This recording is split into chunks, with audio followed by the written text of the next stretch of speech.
যেদিন ৮ বছরের মায়াকে ১৬ বছরের আলভির সাথে জোর করে বিয়ে দেওয়া হয়, ওই দিনই আলভি রাগে ক্ষোভে বাড়ি থেকে বেরিয়ে ফুপুর বাড়িতে গিয়ে ওঠে। তারপর আর নিজের বাড়িতে মনের ভুলেও পা রাখেনি। বাবা মায়ের সামনেও আর যায়নি। বাবা মা দেখা করতে আসলেও দেখা করতো না। ফুপুর বাড়িতে থেকেই ইন্টারমিডিয়েট পড়া শেষ করে। পড়াশোনার সব খরচ ওর বাবা আলতাফ মাহমুদ দেন। একটা মাত্র ছেলে না দিয়ে উপায় কি? কোটি কোটি টাকা কার জন্য জমিয়েছেন তিনি? একমাত্র ছেলের জন্যই তো।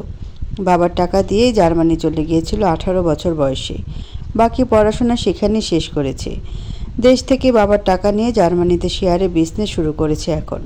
আজ আলভি ২৯ বছরের যুবক। দীর্ঘ ১১ বছর পর আজ দেশে ফিরছে বাবা মায়ের জোড়াজুড়িতে। শুধু যে বাবা মায়ের জোড়াজুড়িতে দেশে ফিরছে তা নয়, আরও দুটো কারণ আছে। এক, মায়াকে ডিভোর্স দেবে। দুই, নিজে পছন্দ করে দ্বিতীয় বিয়ে করবে। এই দুটো প্রস্তাব ওর বাবা মা দুজনেই দিয়েছে ওকে। আলভিও মেনে নিয়েছে বাবা মায়ের এই প্রস্তাব। মায়াকে ওর কোনো কালই পছন্দ ছিল না। চাচাতো বোন হওয়ার দরুন ছোট থেকে চোখের সামনে সহ্য করতে হয়েছে সব সময়। বাপ চাচার মাথায় কিসের কী ভূত উঠেছিল কে জানে, জোর করে ধরে বিয়ে করিয়ে দিল সবচেয়ে অপছন্দের মেয়ে মায়ার সাথে। সুন্দরী একটা গার্লফ্রেন্ড ছিল।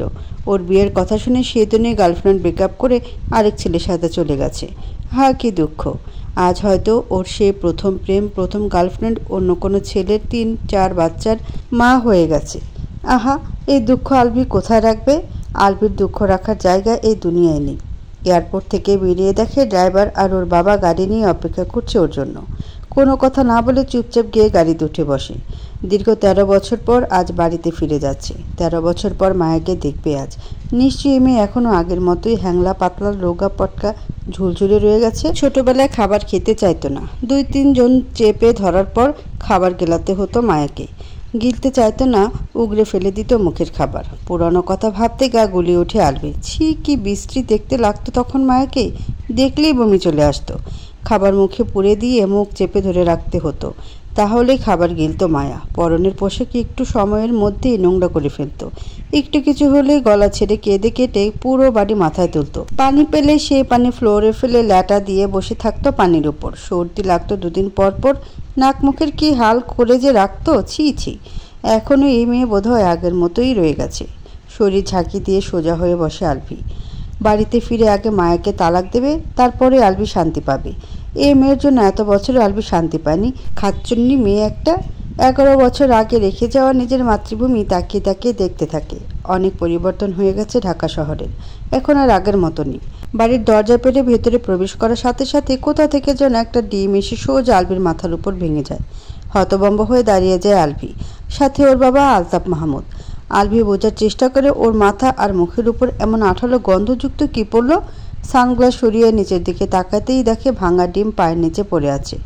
আর ওর পুরো মুখ ৬০ ডিম দিয়ে নষ্ট হয়ে গেছে। নিজের এমন অবস্থা দেখে চিৎকার করে ওঠে। ওর এক চিৎকারে সবাই এসে হাজির হয় ড্রয়িং রুমে।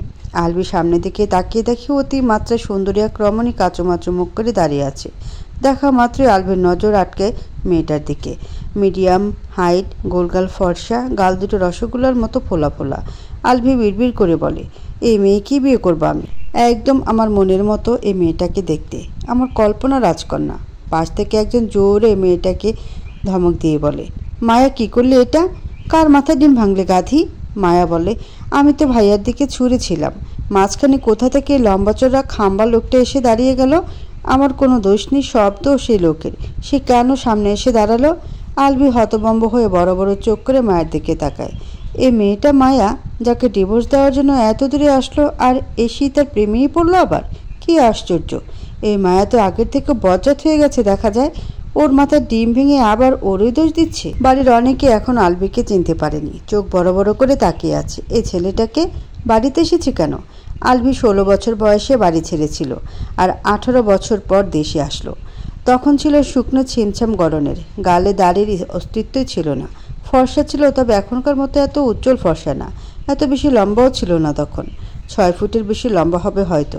গাল ভর্তি ঘন কালো চাপদাড়ি, সিল্কি চুলগুলো স্টাইলিশভাবে কাটা, উজ্জ্বল ফর্সা গায়ের রং, জিম করা বডি, বলিষ্ঠ দেহের অধিকারী পুরুষ।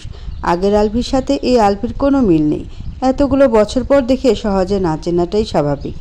তার মধ্যে আবার ডিম ভেঙে মাথা আর মুখে লেপ্টে গেছে। কুসুম ভেঙে যাওয়ার কারণে চেহারা বোঝা যাচ্ছে না সেরকমভাবে। জার্মানি যাওয়ার পর একটা দিনও ভিডিও কলে কারোর সাথে কথা বলেনি। কোনো কিছু প্রয়োজন হলে বাবার কাছে মেল করতো, ফোনেও কথা বলতো না বাবা মায়ের সাথে। মায়ের ইমোশনাল মেল পাওয়ার পর দুটো পিক পাঠিয়েছিল শুধু। এই কারণেই আলতাফ মাহমুদ প্রথম দেখেই ছেলেকে চিনতে পেরে গেছেন, নয়তো উনিও বোধ হয় সহজে চিনতেন না। বাকি সকলের মতো ওনারও বেগ পেতে হতো ছেলেকে চিনতে। আলভির বাবা মা বাদে বাড়ির কেউ জানে না আজ আলভি বাড়িতে আসবে, তাই কেউ বুঝতে পারছে না ছেলেটাকে। ছেলেকে দেখে দৌড়ে এগিয়ে আসেন আলভির মা ঐশী রহমান। ছেলেকে জড়িয়ে ধরতে উদ্যত হতেই আলভির সামনে হাত দিয়ে বাধা দেয়। স্টপ, ওয়াশরুম কোন দিকে আগে সেটা বলো। ঐশী রহমান হাত উঁচু করে দেখিয়ে দেবেন, তার আগে আলভি নিজেই দ্রুত পায়ে এগিয়ে যায় সেদিকে। নিজের বাড়ির ওয়াশরুম কোন দিকে সেটাই ভুলে গিয়েছিল এত বছর বাড়ি থেকে। এখন মনে পড়েছে। ও লোকটা কে চাচ্চু? মায়ের কথা শুনে পেছন ফিরে তাকায় আলভি। বজ্জাত পেয়ে নিজের জামাইকেও চেনে না। আসার সাথে সাথে দিল মেজাজটা বিগড়ে। ওকে এখনও যে ব্যাঘ্র থাবা দিয়ে অজ্ঞান করে দেয়নি সেটাই অনেক। নিহাত এতগুলো বছর পর দেখে প্রেমে পড়েছে বলে, নয়তো আজ খবর ছিল মায়ার। ওয়াশরুমে ঢুকে ওয়াক শুরু করে, বমিও করে দেয় বোধ হয়। একে তো কাঁচা ডিমের বিশ্রী গন্ধ, সেই সাথে মাথা মুখ ডিম দিয়ে একাকার হয়ে গেছে। মুখে ঢুকেও গেছে একটু। বেচারা বাড়িতে আসার সাথে সাথেই বউর কাছে স্পেশাল ওয়েলকাম পেল। অনুরাধা ফুল আর বউ দিল ডিম। কোনো ব্যাপার না, এইটুকু সহ্য করাই যায়। এত সুন্দর বউটাকে তো আর মারা যাবে না। কি হলো চাচু, বলছো না কেন? লোকটাকে কাকে ধরে নিয়ে আসলে আবার? আলতাফ মাহমুদ গম্ভীর সুরে বললেন, ওটা আলভি। আলভি নামটা শুনতেই চমকে ওঠে মায়া। ত্বরিত গতিতে ঘাড় ঘুরিয়ে তাকায় ওয়াশরুমের দিকে। ওটা আলভি ছিল? সেই আলভি যার সাথে 13 বছর আগে ওর বিয়ে হয়েছিল? এটা আলভি? হৃদস্পন্দন বেড়ে যায় বহুগুণ। অস্থির হয় হৃদয়। মায়ার সাথে সাথে বাড়ির বাকি সদস্যরাও চমকে উঠেছে আলতাফ মাহমুদের কথা শুনে। আলভি আজ বাড়িতে আসবে কই? তারা তো কেউ জানতো না। দেশে এসেছে কবে? আজকেই আসলো নাকি আরও আগে এসেছে? মায়ের মা মেহবুবা মেহের অবাক হয়ে বলেন, আজ আলভি বাড়িতে আসবে? আগে তো বললে না আলতাফ। আলভির দাদি বলেন, কথা বলছো না কেন আলতাফ? এটা আমাদের আলভি। হ্যাঁ, ও আজ আসবে সেটা আমি গত রাতে জানতে পেরেছি। তোমাদের কাউকে বলিনি, কারণ বাড়িতে আসলে তো দেখতেই পাবে। কি মনে করে এতগুলো বছর পর দেশে আসলো? বড় ভাই যা বলেছিল তার জন্য? এতগুলো বছর এত বুঝিয়েও দেশে আনা গেল না, আর এই কথা শোনার সাথে সাথে চলে এলো। ভালোই হয়েছে, আমার নাতনিটা মুক্তি পাবে। দাদির কথা শুনে মায়ের শুকনো মুখ আরও শুকিয়ে যায়। কি থেকে কি পাওয়ার কথা বলছে দাদি? আলভিকে ওকে ডিভোর্স দেওয়ার জন্য এতগুলো বছর পর ফিরে এসেছে? সেটাই হবে হয়তো। 3 দিন আগে বাড়ির সবাই মিলে কি নিয়ে যেন আলোচনা করলো। মায়া সেখানে ছিল বলে ওকে জোর করে রুমে পাঠিয়ে দিয়েছিল। সেদিন হয়তো এমন কিছু নিয়েই আলোচনা হয়েছিল। মায়া আলভিনা বাবা মায়ের তৃতীয় সন্তান। বড় ভাই মাহির মায়ান, ছোট ভাই মাহিদ মায়াজ, বাবা আহনাফ মাহমুদ, মা মেহবুবা মেহের। আলভি আহমেদ বাবা মায়ের একমাত্র সন্তান। ছোট একটা বোন ছিল, 4 বছর বয়সে ডেঙ্গু জ্বরে আক্রান্ত হয়ে পৃথিবীর মায়া ছেড়ে চলে গেছে। বাবা আলতাফ মাহমুদ, মা ঐশী রহমান। মায়ের বাবা আহনাফ মাহমুদ বাড়ির বড় ছেলে, মায়ের ফুপু মেজো আঞ্জারা, আর ছোট আলভির বাবা আলতাফ মাহমুদ। মায়ের দাদা মারা গেছেন অনেক বছর আগে। বাড়ি আর ব্যবসা 2 ভাই আর বড় ছেলে মাহির সামলায়। মাহিদ অনার্স ফাইনাল ইয়ারের স্টুডেন্ট, বয়স 23 বছর। সবার বড় মাহিদ, তারপর আলভি, তারপর মাহিদ আর সবার ছোট মায়া। মায়া অনার্স 2য় বর্ষের স্টুডেন্ট, বয়স 21। ছোট ভাইয়ের পেছনে ডিম নিয়ে ধাওয়া করেছিল, ধরতে না পেরে ছুঁড়ে মেরেছিল। আর ছুঁড়ে দিতে হঠাৎ আলভি সামনে চলে আসে, যার ফলস্বরূপ ডিমটা ওর মাথার উপরেই পড়ে। ওয়াশরুম থেকে বেরিয়ে আসে আলভি। পুরো ড্রয়িং রুম জুড়ে পিনপত নীরবতা। কেউ কিছু বলছে না, সবাই চুপচাপ দাঁড়িয়ে আছে। আলভির পায়ের শব্দ পেয়ে সেদিকে তাকায় সবাই। কালো প্যান্ট পরনে, উদাম গা, শার্ট খুলে ওয়াশরুমে রেখেই চলে এসেছে। হাত মুখ মাথার চুল শ্যাম্পু দিয়ে ধুয়ে এসেছে বোধহয়। চুল থেকে টপ টপ করে পানি গড়িয়ে পড়ছে ফর্সা উদাম গায়ে। লজ্জা শরম নেই নাকি? এতগুলো মানুষের সামনে উদাম গায়ে চলে এসেছে। বিদেশি থেকে নির্লজ্জ হয়ে গেছে বোধহয়। এমনিতেও এই ছেলে জন্ম থেকে নির্লজ্জ প্রোম্যাক্স। এর লজ্জা শরম কোনোদিন ছিল না, আর এখনও হয়নি বোধহয়। আলভির দাদি নাহার ইসলাম কিছু বলার জন্য উদ্যত হতেই আলভি বলে, আমি শাওয়ার নিয়ে ফ্রেশ হয়ে আসছি, তারপর কথা হবে। আমি কোন রুমে থাকবো এখন? ঐশী রহমান বলেন, তোমার আগের রুমেই। সুটকেসটা হাতে নিয়ে সিঁড়ির দিকে আগায় আলভি। মায়াকে ক্রস করার সময় আস্তে আস্তে বলে, বজ্জাত মাই আসার সাথে সাথে দিলি মাথার ডিম ভাঙ্গা, সেই সঙ্গে মেজাজটা দিলি বিগড়াইয়া। চোখ দুটো বড় বড় করে আলভির দিকে তাকায় মায়া। এতগুলো বছর পর বিদেশ থেকে এসে এ ভাষায় কথা বলছে। ততক্ষণে আলভি সিঁড়ির উপর উঠে গেছে। উপস্থিত সবাই হা করে তাকিয়ে দেখছে ওর চলে যাওয়া। আলভি সোজা নিজের রুমে চলে আসে। প্রায় 13 বছর আগে রেখে যাওয়া রুমটা এখন আর আগের মতো নেই। রুমে সব কিছু চেঞ্জ করা হয়েছে। রুমের চারদিকে নজর বুলাতে বুলাতে চোখ যায় বেডের পাশে দেওয়ালের দিকে। চোখ দুটো ছানা বড়া হয়ে যায় দেয়ালে টাঙানো ফটোগুলো দেখে। সেই 14, 15, 16 বছর বয়সের ফটোগুলো এখনও দেয়ালে টাঙানো রয়েছে। এই ফটোগুলো কি বাড়ির সবাই এখনও দেখে? শরীর ঝাঁকিয়ে দিয়ে ওঠে আলভির। কেমন আজব আজব স্টাইলে ফটোগুলো তুলছিল তখন। দেখতে একদম মদন মদন লাগছে এখন। এসব আজব স্টাইলগুলো কে শিখিয়েছিল ওকে? ওর স্কুল ফ্রেন্ডগুলো। সুটকেসটা রেখে দ্রুত গতিতে এগিয়ে গিয়ে দেওয়াল থেকে ফটোগুলো নামায়। সবগুলো একসাথে করে উপরে ফটোটার দিকে তাকিয়ে থাকে। এটা ওর ফটো? এমন দেখতে ছিল আগে? ফটোগুলো জাদুঘরে সাজিয়ে রাখলে মন্দ হয় না। এই জেনারেশনের পোলাপান এই ফটোগুলো দেখে আজব স্টাইলগুলো শিখতে পারতো। ফটোগুলো নিয়ে ড্রেসিং টেবিলের ড্রয়ারে রেখে দেয়। বাকি জীবনে এগুলো আর এখান থেকে বের করবে না। সোজা হয়ে দাঁড়ায় আয়নার সামনে। নিজেকে একবার ভালোভাবে দেখে নেয় আয়নায়। বলিউডের হিরোর মতো লাগছে এখন। আর ওই ফটোগুলোতে হিরো আলমের মতো লাগছে। মায়াকে কল্পনা করে। আগের মায়ের সাথে এই মায়ের আকাশ পাতাল ফারাক। আগের মায়া ছিল হ্যাংরা পাতলা চিকন, পরিষ্কার পরিপাটি হয়ে থাকতোই না। চুলগুলো কাকের বাসা বানিয়ে রাখতো। চুল ব্রাশ করে বেঁধে দিলে সাথে সাথেই খুলে এলোমেলো করে ফেলতো। খাবার খাওয়ার সময় যাওয়া অবস্থা করতো নিজের বলার মতো না। আর এখন গোলুমুলু গায়ের গরম। যেমনটা আলভির পছন্দ ঠিক তেমন। চুলগুলো সোজা সিল্কি সায়নি, একদম পরিপাটি গেটআপ। দুধে আলতা গায়ের রং জন্ম থেকেই। অনেক বড় হয়ে গেছে এখন। আলভি তো ভেবেছিল এখনও বোধহয় ছোটই রয়ে গেছে। আলভি নিজের জীবন সঙ্গীকে যেমন কল্পনা করতো মায়া হুবহু তেমন হয়ে গেছে এখন। খুশিতে বাচ্চাদের মতো লাফিয়ে ওঠে আলভি। আহা, ওর বউটা কি কিউট, মায়াবী আর সুন্দরী। ইস, কেন যে এতগুলো বছর বাড়ির সকলের কথা শুনে মায়াকে একটাবার দেখেনি? কেন যে একটাবার দেশে আসেনি? যদি আসতো, দেখতো, তাহলে কি এতগুলো বছর বউ ছাড়া থাকতে হতো? কখনোই না। 2-3 বাচ্চার বাপ হয়ে যেত এতদিনে। আফসোস, ভীষণ আফসোস। এতগুলো বছর পর বাড়িতে ফিরল বিদেশ থেকে, অথচ বউয়ের জন্য একটা লিপস্টিক পর্যন্ত আনেনি। আর না বাড়ির কারোর জন্য কিছু এনেছে। শুধু নিজের জন্য কয়েকটা ড্রেস আর প্রয়োজনীয় জিনিস নিয়ে চলে এসেছে। রাগে অভিমানে কারোর জন্য কিছুই আনেনি। কোনো সমস্যা নেই। বাংলাদেশে কি কম আছে নাকি? বাংলাদেশ থেকে সবাইকে কিনে দিব। সুটকেস থেকে toothbrush, paste, shampoo, shower gel আর টাওয়াল বের করে তাড়াহুড়ো করে ওয়াশরুমে প্রবেশ করে। ফ্রেশ হয়ে দাঁত ব্রাশ করে শাওয়ার নিয়ে নিচে দাঁড়ায়। হঠাৎ স্মরণ হয় ও তো মায়াকে ডিভোর্স দেওয়ার জন্য এসেছে। এখন সবাইকে কিভাবে বলবে আমি মায়ের সাথেই সংসার করব? মেয়েলে বাবাকে যা যা বলেছিল তারপর এই কথা বলা ওর পক্ষে অসম্ভব। এখন পড়লো মহা টেনশনে। কী করবে, কিভাবে বলবে? শুধু একবার কেউ যদি বলে আলভি, আর একবার ভেবে দেখো, মায়ের সাথে কয়েকদিন সময় কাটিয়ে দেখো, মানিয়ে নেওয়ার চেষ্টা করো একটু। বিয়ে তো ছেলে খেলা নয়। বিয়ে একবারই হয়, সাথে সাথেই রাজি হয়ে যাবে আলভি। নিশ্চয়ই এমন কিছুই বলবে বাড়ির সবাই। খুশিতে গান গাইতে গাইতে গায়ে শাওয়ার জেল ঘষতে শুরু করে। ড্রয়িং রুমে সোফায় বসে আছে সবাই। মায়ের নিজের রুমে চলে গেছে। বড় ভাই আর বড় ভাতিজাকে কল করে বাড়িতে চলে আসতে বলছেন আলতাফ মাহমুদ। আলভি বাড়িতে ফিরে এসেছে জানিয়েছেন। সোফায় বসে থাকা সকলের মুখ গম্ভীর থমথমে হয়ে আছে। মেহবুবা মেহেরের মুখটা শুকিয়ে ছোট হয়ে গেছে। শাওয়ার শেষ করে সিঁড়ি বেয়ে নিচে নেমে আসে আলভি। সোফার দিকে এগিয়ে আসতে আসতে হাসি মুখে বলে, কেমন আছো সবাই? সবাই একসাথে আলভির দিকে তাকায়। কেমন আছো তোমরা? আলহামদুলিল্লাহ ভালো। তুমি কেমন আছো? আমিও আলহামদুলিল্লাহ ভালো আছি। বলতে বলতে সকলের সামনে এসে দাঁড়ায়। সকলে ভালোভাবে তাকায় আলভির দিকে। ধূসর রঙের টি শার্ট গায়ে, পরনে 3/4 প্যান্ট। চুল থেকে টপ টপ করে পানি গড়িয়ে পড়ছে। ওয়াশরুম থেকে বেরিয়ে বোধহয় তাড়াহুড়ো করে নিচে নেমে এসেছে। চুলগুলো ভালোভাবে মোছেনি। হাতে গলার দিকে পানির ফোঁটা এখনও বিদ্যমান। আলভি সোফায় বসে থাকা সকলের দিকে নজর বোলায়। ওর বউটা কই? বউটাকে দেখার জন্যই তো এত তাড়াহুড়ো করে নিচে নেমে আসলো। তখন তো ভালোভাবে দেখতে পারেনি। এখানে তো নেই, কি আর করার। হেঁটে মায়ের পাশে এসে বসে।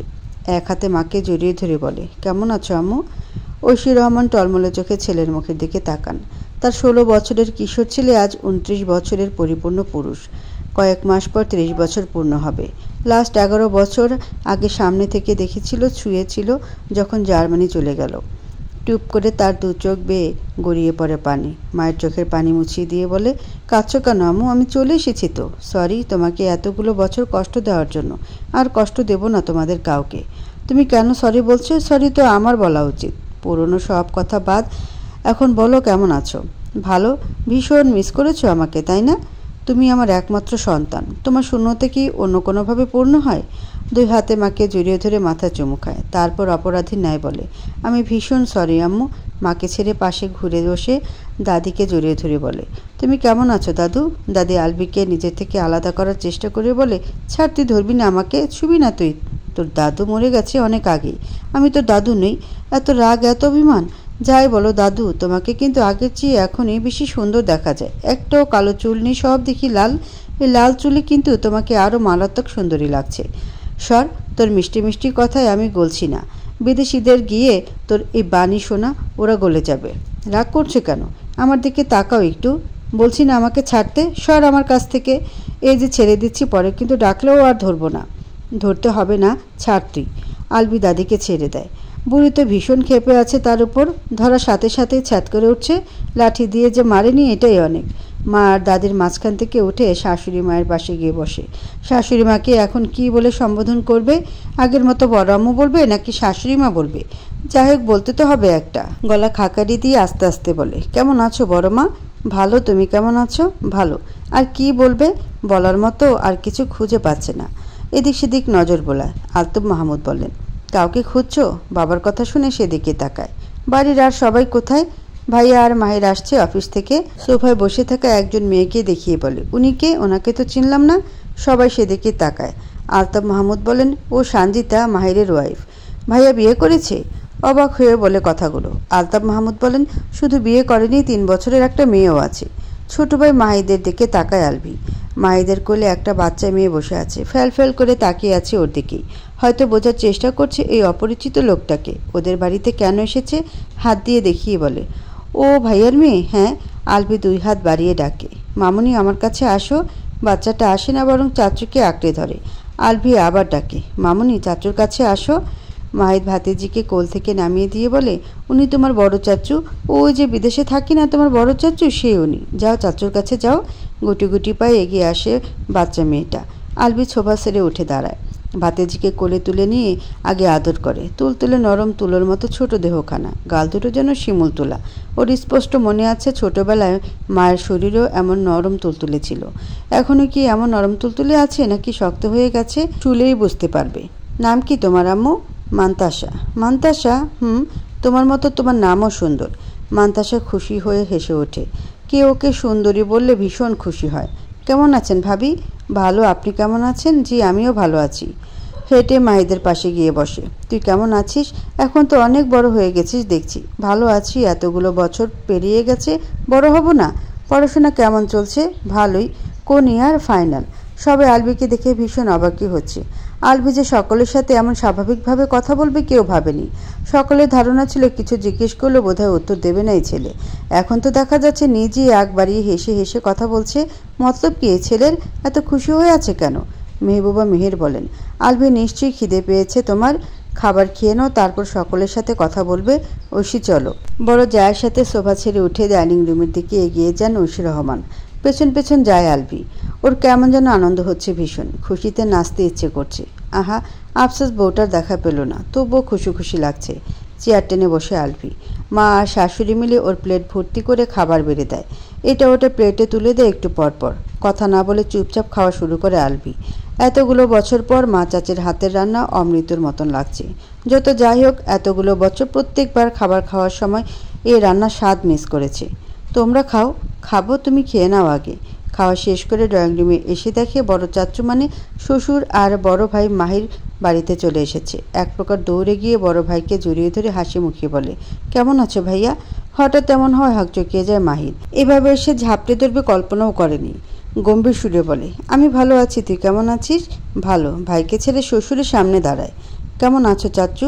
ভালো, তুমি কেমন আছো? এই তো ভালো। আলতাফ মাহমুদ বলেন, সবাই এখানে উপস্থিত আছে যার জন্য তুমি দেশে এসেছো, সেটা করে মায়াকে মুক্তি দাও, নিজেও মুক্তি হও। আচ্ছা, ডাকো মায়াকে। সবাই আলবির মুখের দিকে তাকিয়ে রইল। আলবির ঠোঁটের কোণে হাসি বিদ্যমান রয়েছে। এত খুশি, রাগ ওঠে মাহিরের। ইচ্ছে করছে ঠাটিয়ে দুটো লাগিয়ে দিতে। মায়া, ড্রয়িং রুমে আয়। গলা ছেড়ে ডাকেন আলতাফ মাহমুদ। সাথে সাথে একটা মেয়ে দৌড়ে আসে ড্রয়িং রুমে। মান্তাসা মেয়েটাকে দেখিয়ে বলে, দাদাভাই, মায়া আন্টি চলে এসেছে। মান্তাসার কথা শুনে ঘাড় ঘুরিয়ে তাকায় আলবি। কোথায় মায়া? এটা তো অন্য একটা মেয়ে। মান্তাসার দিকে তাকিয়ে বলে, কোথায় তোমার মায়া আন্টি? মান্তাসা হাত দিয়ে মেয়েটির দিকে দেখিয়ে দেয়। মেহেবুবা মেহের বলেন, মায়া তোমাকে যা করতে বলেছিলাম করেছো? মায়া মাথা নাড়ায়। ফট করে ডান হাতটা তুললে বুকের বাঁ পাশে খপ করে চেপে ধরে আলভি। মায়ের মুখের দিকে তাকিয়ে থাকে। এটা মায়া? তাহলে ওটা কোন মায়া ছিল? এই মায়ের চুলগুলো সেই ছোট মায়ের চুলের মতোই উস্কো খুস্কো এলোমেলো হয়ে আছে। গায়ের রং শ্যাম বর্ণের। ছোট মায়ের মতোই দুই হাতে মাটি আটকে রয়েছে। এটা ওর বউ? তাহলে কাকে দেখে ক্রাশ খেলো? কাকে বউ মনে করে খুশিতে এতক্ষণ লাফালো? ওর ক্রাশ তো এখন বাসে পরিণত হলো দেখা যায়। ওর ফর্সা বউটা এমন শ্যামবর্ণের হলো কিভাবে? বেচারা এখন হার্ট অ্যাটাক করে মরেই যাবে। ওহ, কেউ বাঁচাও। ওই ওই তো মায়া চলে এসেছে। মায়েদের কথা শুনে ঘাট ঘুরিয়ে আবার সেদিকে তাকায় আলভি। এই তো সে মায়া যাকে প্রথম দেখে ক্রাশ খেলো। এই মায়া ওই মায়া, দুই মায়া কোথা থেকে আসলো বাড়িতে?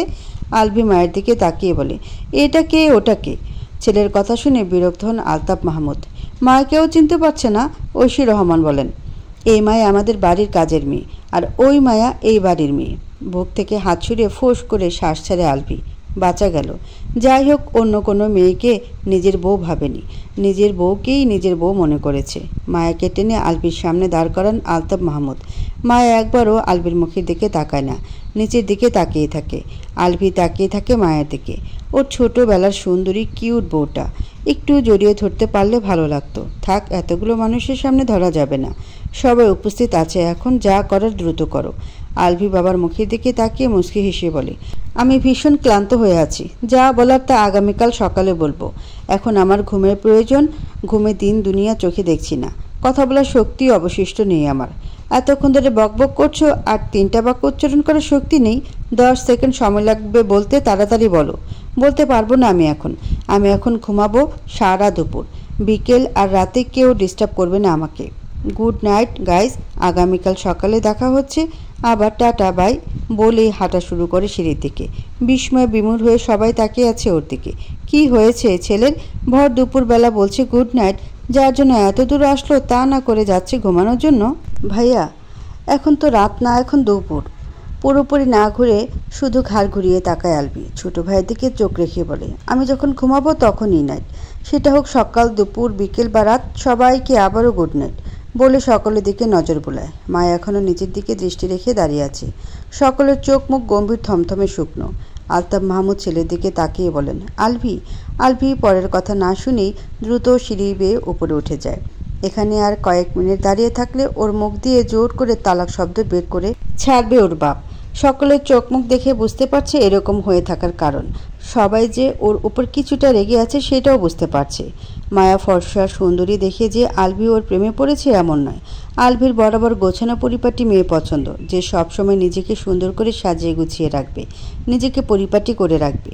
তার চুল এলোমেলো হয়ে থাকবে না, পরনের পোশাক চকচকে থাকবে, ধুলোবালি ময়লা লাগবে না। হোক সে শ্যামবর্ণের, কালো বা ফর্সা। নিজেকে সুন্দরভাবে সাজিয়ে গুছিয়ে পরিপাটি করে রাখলে কালো মেয়েকেও সুন্দর লাগে। আর মাথার চুল উস্কো খুস্কো এলোমেলো কাকের বাসা বানিয়ে পরনের পোশাকে ধুলোবালি মাটি লাগিয়ে রাখলে সুন্দরী ফর্সা মেয়েকেও ভালো লাগে না। কাজের মেয়ে মায়াকে দেখার পর আলভির ছোট মায়ের কথা স্মরণ হয়েছিল। ছোট মায়াও ঠিক এ মায়ের বেশ ধরেই থাকতো। হাতে পায়ে গায়ে মাটি বালি, মাথার চুল উস্কো খুস্কো এলোমেলো কাকের বাসার মতন। তখন এক মুহূর্তের জন্য মনে হয়েছিল এটা সেই ছোট মায়া। ওর আগের অভ্যাস চেঞ্জ হয়নি। এখনও বোধ হয় বাড়ির বাইরে বাগানে রোদে মাটিতে বসে থাকে, রোদে পুড়ে কালো হয়ে গেছে। এমন একজন অগোছালো মানুষের সাথে আলভি মানিয়ে চলতে পারবে না। ওর বউকে ওর মতোই গোছালো পরিপাটি হতে হবে। ফর্সা না হলেও চলবে, শ্যামবর্ণের বা কালো হলেও সমস্যা নেই। নিজের রুমে এসে দরজা লক করে, এসি অন করে খাটে উঠে শুয়ে পড়ে উপর হয়ে। চোখ বন্ধ করতে চোখের সামনে ভেসে ওঠে পরিপাটি মায়া। ওর কল্পনায় ছিল না মায়া এত পরিবর্তন হয়ে গেছে। আগের মায়া ছিল ওর সবচেয়ে বেশি অপছন্দের। মায়ের জন্মের পর বেশ খুশি হয়েছিল দ্বিতীয় বোন হওয়ায়। সেভাবে কোলে নিতে না পারলেও আদর করতে ভালোবাসত। মায়া আস্তে আস্তে বড় হতে শুরু করে আর ওর অপছন্দের হয়ে উঠতে থাকে। আলভি যেসব বিষয় অপছন্দ করতো সেই সব গুণ মায়ের মধ্যে ছিল।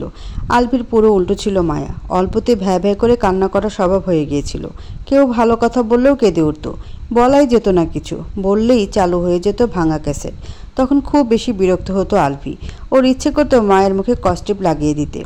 এলোমেলো চুলগুলো দেখিয়ে ইচ্ছে করতো মেয়েরে ধরে চুলগুলো বেঁধে দিতে।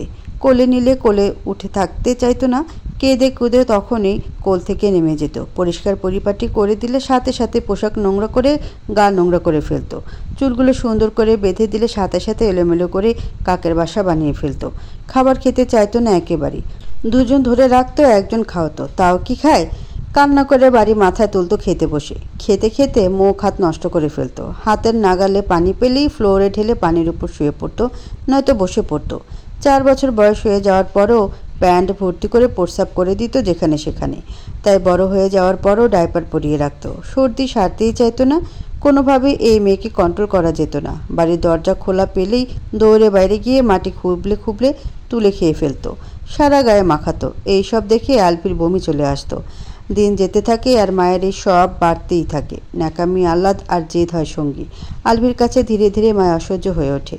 মায়ের তখন 4 বছর বয়স, আলভি 12 বছর বয়সী। শাওয়ার নেওয়ার জন্য ওয়াশরুমে প্রবেশ করে আলভি। একটু পরে খেলতে খেলতে ওর রুমে আসে মায়া। রুমে আলভিকে না দেখে খাটে উঠে যায়। কতক্ষণ লাফালাফি ঝাপাঝাপি করে। হঠাৎ ওয়াশরুমে চাপ দেয়। খাটে দাঁড়িয়ে থেকে জোরে জোরে ওর মাকে ডাকতে শুরু করে। মেহবুবা মেহের নিচে থাকায় মায়ের ডাক শুনতে পান না। মায়া নিজেই কোনো রকমের ডাইপার খুলে ফেলে।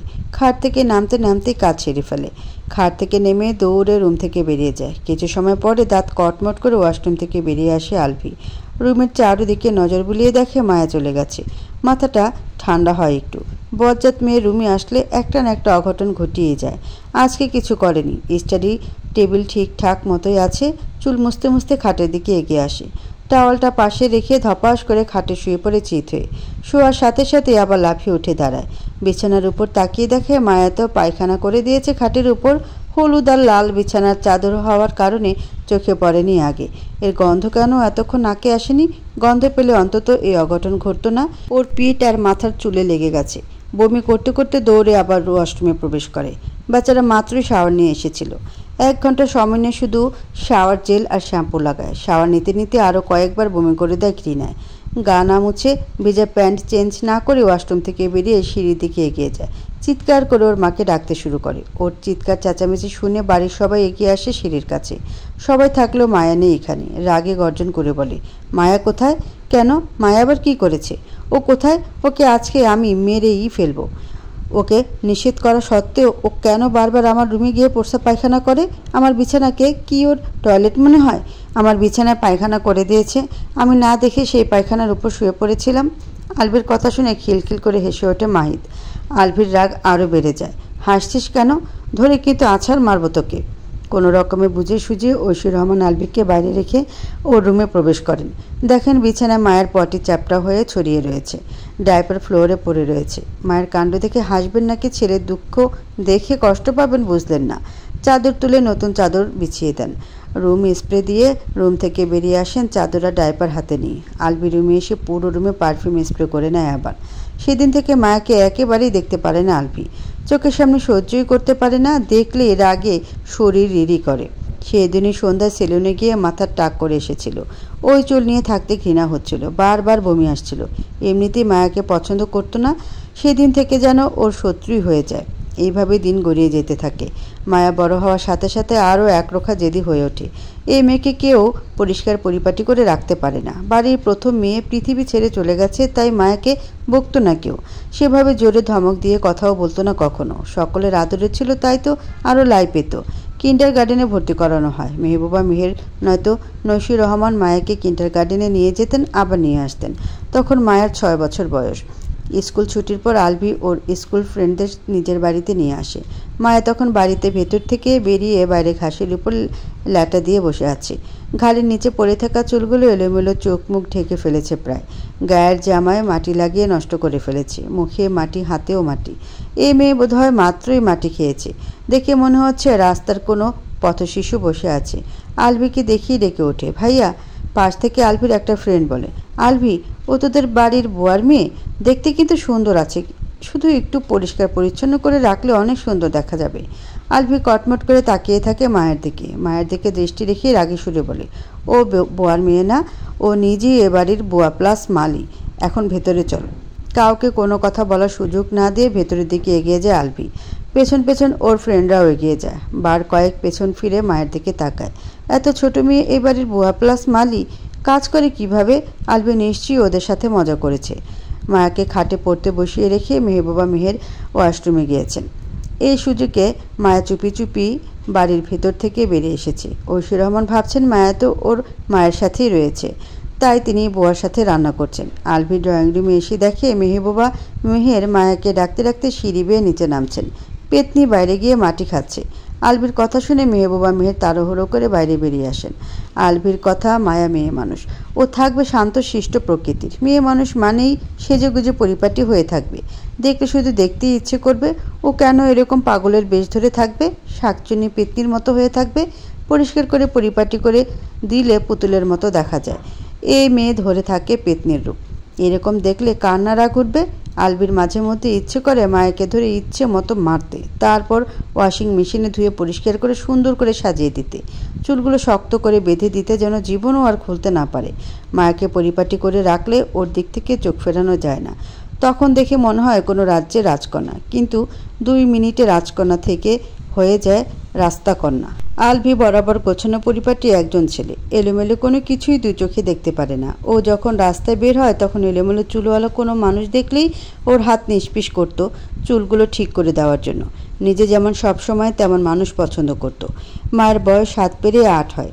আগের মতো এখন আর ড্রেস নোংরা করে না, পানিতেও বসে থাকে না বেশি, তবে চুলগুলো এখনও আগের মতোই করে রাখে, সেই সাথে ভীষণ অগোছালো।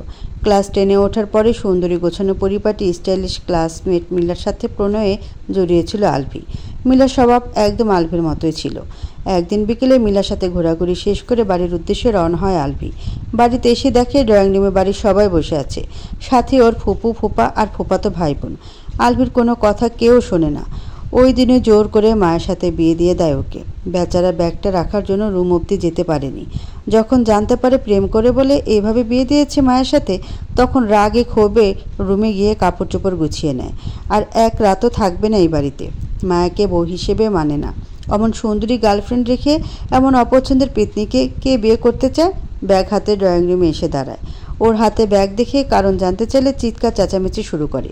কোনোভাবেই থাকবে না এই বাড়িতে। এমন সিন ক্রিয়েট করে যা বলার বাইরে। বাড়ি থেকে বেরিয়ে যাবে, জীবনে এ বাড়িতে আসবে না। ওর অবস্থা দেখে ওর ফুপু ফুপা ওকে নিজেদের বাড়িতে নিয়ে যায়। কয়েকদিন পার হলে ঠিক হয়ে যাবে এটাই ভাবে সবাই, কিন্তু কিছুই ঠিক হয় না।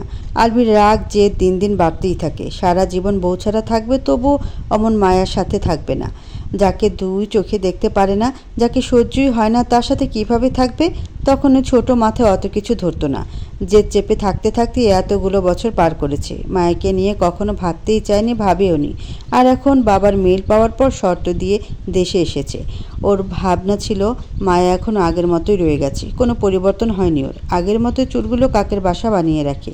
মায়া সকলের সামনে থেকে সরে ডাইনিং রুমে চলে যায় খাবার খাওয়ার জন্য।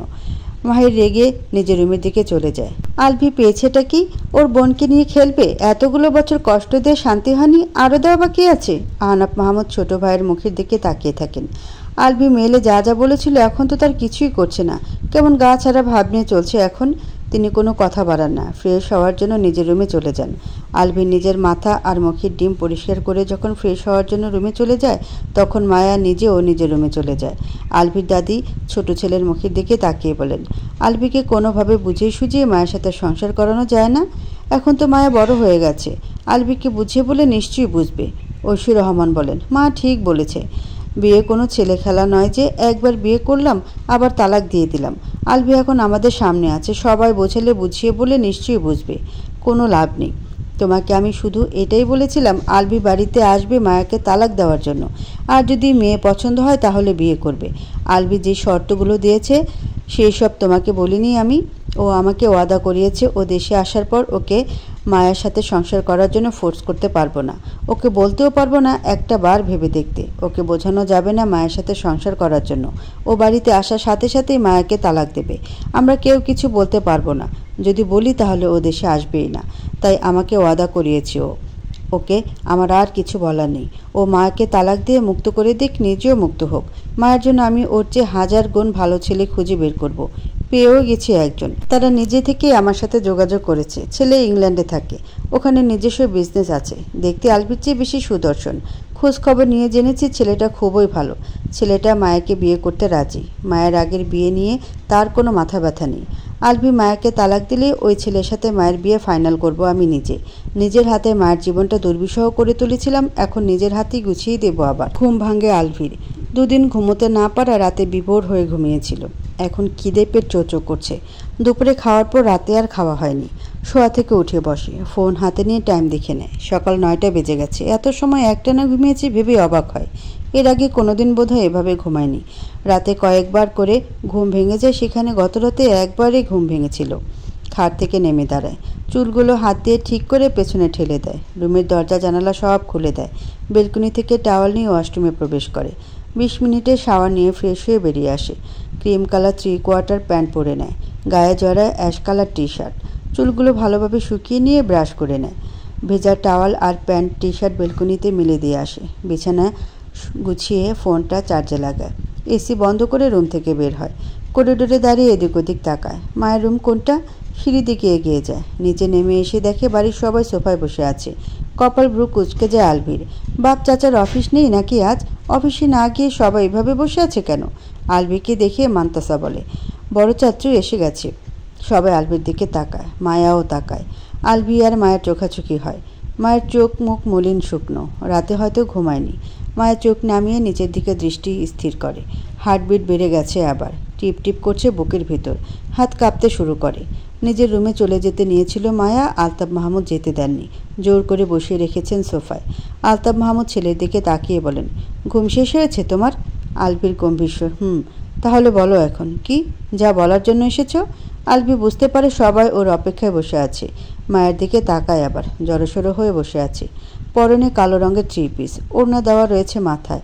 মায়ের দিক থেকে চোখ সরিয়ে বাবার দিকে তাকায়। আমি তো খেতে এসেছি, খিদে পেয়েছে, আমাকে খেতে দাও। হতভম্ব সবাই। যা করার জন্য দেশে এসেছো সেটা করতে বলেছি, নিজের কাজ শেষ করে গিয়ে খাও। তোমরা সবাই খেয়েছো? হ্যাঁ। একা একা খেলে? আমাকে ডাকলেও না। তুমি নিজেই তো গতকাল বললে তোমাকে যেন কেউ ডিস্টার্ব না করে, তাই তো ডাকিনি। আলভি ডাইনিং রুমের দিকে এগিয়ে যেতে যেতে বলে, খেয়ে তারপর আসছি। আলতাফ মাহমুদের গলার সুর একটু জোরে হয়। আলভি নিজের কাজ শেষ করে তারপর গিয়ে খাও। খিদের চোটে আমার পেটে হাতি ডান্স করছে, কথা বলার শক্তি নেই, খেয়ে আসছি। আলভি ডাইনিং রুমে ঢুকে যায়। সোফায় বসে থাকা সকলে একে অপরের মুখের দিকে তাকাতাকি করে। মায়ের চোখ তোলে না আর। আলভি সামনে থেকে সরে যাওয়ায় একটু যেন স্বস্তি ফিরে পায়। আলভি সামনে আসলে কেমন যেন লাগছে, বুকের ভেতরে অস্বাভাবিকভাবে কম্পন শুরু হয়। ঐশী রহমান ডাইনিং রুমে প্রবেশ করেন। আলভি চেয়ারে বসে আছে। আজ ছেলের পছন্দের অনেক কিছু রান্না করেছেন নিজের হাতে। মেহবুবা মেহেরও আলভির জন্য রান্না করেছেন। আলভি মায়ের মুখের দিকে তাকায়। ওনার মুখটা মায়ের মুখের চেয়েও বেশি মলিন হয়ে আছে। চোখে টলমলে পানি, চোখ দুটো ফোলা ফোলা লাল লাল। সারা রাত ঘুমায়নি নাকি? কান্নাও করেছে বোধহয়। খাওয়া শুরু করো।